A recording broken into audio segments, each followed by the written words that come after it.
سلطان محمود غزنوی کے زمانے میں شہر میں بہت چوریاں زیادہ ہونے لگیں، تو چوروں کو پکڑنے کے لیے شاہ نے یہ تدبیر کی کہ شاہی لباس اتار کر چوروں کا سا پٹا پرانا لباس پہن لیا اور شہر میں گشت کرنے لگے۔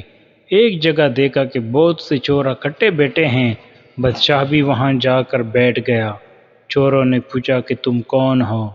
بادشاہ نے کہا کہ میں بھی تم جیسا ہی ایک آدمی ہوں۔ چوروں نے سمجھا کہ یہ بھی کوئی چور ہے۔ انہوں نے کہا کہ ہم لوگ ماہرین فن ہیں، کوئی عام چور نہیں۔ تم اپنا کوئی ہنر بتاؤ، اگر تمہارے اندر کوئی ہنر ہوگا تو تمہیں شریک کریں گے، ورنہ نہیں۔ شاہ نے کہا آپ لوگ کیوں گھبراتے ہیں؟ آپ لوگوں میں چوری کی جو صفت، ہنر اور فن ہے، میرا ہنر اگر اس سے زیادہ نہ پایا تو مجھے شریک نہ کرنا، ورنہ بھگا دینا۔ چوروں نے کہا اچھا اپنا ہنر بتاؤ۔ بادشاہ نے کہا میں بعد میں اپنا ہنر بتاؤں گا، پہلے تم لوگ اپنا ہنر بتاؤ۔ ایک چور نے کہا کہ میرے اندر یہ فن ہے کہ میں اونچی سی اونچی دیوار پلانگ کر مکان میں داخل ہو جاتا ہوں، چاہے بادشاہ کا قلعہ ہی کیوں نہ ہو۔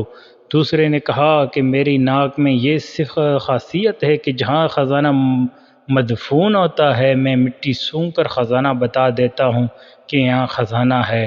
جیسے مجنوں کو خبر تھی کہ لیلی کی قبر کہاں ہے، قبرستان جا کر ہر قبر کو سونگا، جب لیلی کی قبر مٹی سونگی تو بتا دیا کہ یہ لیلی کی قبر ہے۔ تیسرے چور نے کہا کہ میرے بازو میں ایسی طاقت ہے کہ چاہے کتنی ہی موٹی دیوار ہو، میں گھر میں گھسنے کے لیے اس میں سوراخ کر دیتا ہوں۔ چوتھے نے کہا کہ میں ماہر حساب ہوں، پی ایچ ڈی میتھمیٹکس ہوں، کتنا ہی بڑا خزانہ ہو چند سیکنڈ میں حساب لگا کر تقسیم کر دیتا ہوں۔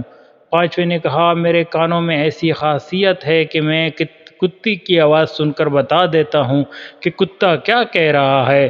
چھٹے نے کہا کہ میرے اندر یہ خاصیت ہے کہ جس کے اندھیرے میں رات میں کوئی بھی نہیں دیکھ سکتا، اس میں اس طرح دیکھتا ہوں جیسے دن ہو۔ اب سب چوروں نے بادشاہ سے پوچھا اے چور بھائی تمہارے اندر کیا خاصیت ہے؟ شاہ محمود نے کہا کہ بھائی میری داڑھی میں ایک ایسی خاصیت ہے کہ اگر کسی کے لیے جلادوں کے حوالے کر دیا جائے، اس وقت اگر میری داڑھی ہل جاتی تو مجرمین پھانسی کے پھندے سے چھوٹ جاتے ہیں۔ یہ سن کر چور مارے خوشی کے کہنے لگے جب ہم کسی مصیبت میں پھنسیں گے تو آپ ہی کے ذریعے ہم کو خلاصی ملے گی۔ لہٰذا ہوا کہ آج بادشاہ کے ہاں چوری کی جائے، کیونکہ آج سب اراکین نہایت پاورفل ہیں اور مصیبت سے چھڑانے والا داڑھی والا بھی ساتھ ہے۔ لہٰذا بادشاہ کے محل کی طرف چل پڑے۔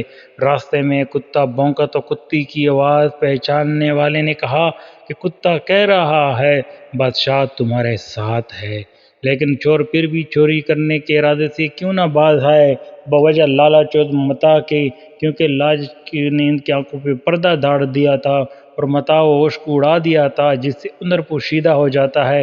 مولانا رومی فرماتے ہیں پوشیدہ ہنر گناہ اسی طرح ہوتا ہے کہ شہوت اور لالچ آنکھوں پر پردہ ڈال دیتا ہے، پھر برے بھلے کی تمیز نہیں رہتی، جانتا ہے کہ آنکھوں کا زنا ہے لیکن مغلوب ہو کر کرتا ہے۔ اس لیے اسباب گناہ سے دوری کا حکم فرمایا تاکہ لالچ پیدا نہ ہو۔ چوروں نے خزانہ لوٹ لیا اور جنگل میں بیٹھ کر ماہر حساب نے سب کا حصہ چند منٹ میں تقسیم کر دیا۔ شاہ محمود نے کہا سب دوست اپنا اپنا پتہ لکھوا دیں تاکہ آئندہ جب چوری کرنا ہو تو ہم لوگ آسانی سے جمع ہو جائیں۔ اس طرح بادشاہ نے سب کا پتہ نوٹ کر لیا۔ اگلے دن شاہ نے عدالت لگائی اور پولیس والوں کو حکم دیا سب کو پکڑ کے لاؤ۔ جب سب چور ہتھکڑیاں ڈال کر حاضر کیے گئے تو بادشاہ نے سب کو پھانسی کا حکم دیا اور کہا کہ اس مقدمے میں کسی گواہ کی ضرورت نہیں، کیونکہ سلطان وہاں خود موجود تھا۔ اگر دوستو یہ ویڈیو آپ کو پسند آئی تو ہمارے چینل کو لازمی لائک سبسکرائب کر دیں۔